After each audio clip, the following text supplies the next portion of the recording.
ചങ്ങാതി അതൊക്കെ വേറെ പിള്ളേരില്ല ചെയ്യാൻ. മനാഫേ ഇന്ന് വീഡിയോ എടുക്കണില്ലേ? അറിയില്ല, നൗഷാദ് ഒന്നും പറഞ്ഞില്ല. അല്ലെങ്കിൽ രാവിലെ നേരത്തെ തന്നെ വിളിക്കണാണ് അവൻ. എന്നെ വിളിക്കാനായപ്പോ ഞാൻ വിചാരിച്ചു നിങ്ങൾ രണ്ടുപേരും കൂടി മാത്രമുള്ള വീഡിയോ എടുക്കണെന്ന്. എന്നാ ചിലപ്പോ ബസ്സിൽ ഡ്രൈവറായി പോയിട്ടുണ്ടാവും. ഇല്ലടാ, ഓണവും നെവിനും കഴിഞ്ഞിട്ട് പോകുന്നാണ് എന്നെ കൊണ്ട് പറഞ്ഞത്.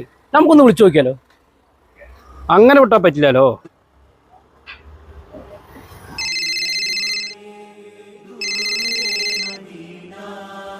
പറയുന്നത് ഡയറക്ടർ സാർ എവിടെയാണാവോ? ഞാൻ പള്ളിയിലാന്ന്. നബിദിനത്തിന്റെ ഒരുക്കങ്ങളാണ്. കുറച്ച് കൊടികൾ കഴുകാനുണ്ട്, പിന്നെ ബാനർ ഉണ്ടാക്കാനുണ്ട്, കുട്ടികൾക്കുള്ള സമ്മാനങ്ങൾ പൊതിയാനുണ്ട്. ചങ്ങാതി അതൊക്കെ വേറെ പിള്ളേരില്ല ചെയ്യാൻ, നമുക്ക് വീഡിയോ എടുക്കണ്ടേ? ഏത് പിള്ളേര്? ഇതൊക്കെ നമ്മളൊക്കെ തന്നെ അല്ലേ ചെയ്യേണ്ടത്. അത് കണ്ടിട്ടല്ലേ പിള്ളേർ പഠിക്കുക. നന്നായി. ഇങ്ങനെ പള്ളിക്കാരെയൊക്കെ നോക്കി നടന്ന വീഡിയോന്റെ കാര്യം കൊളാവില്ലടാ. അങ്ങനെയല്ലേക്കാ, നമ്മൾ നമ്മുടെ കാര്യങ്ങൾ മാത്രം നോക്കി നടന്നാ പോരാ. നാട്ടിൽ ഓരോ വിശേഷങ്ങൾ വരുമ്പോ നമ്മൾ വേണം മുമ്പിൽ നിൽക്കാൻ. അത് കണ്ട് വളരുന്ന തലമുറയുണ്ട്.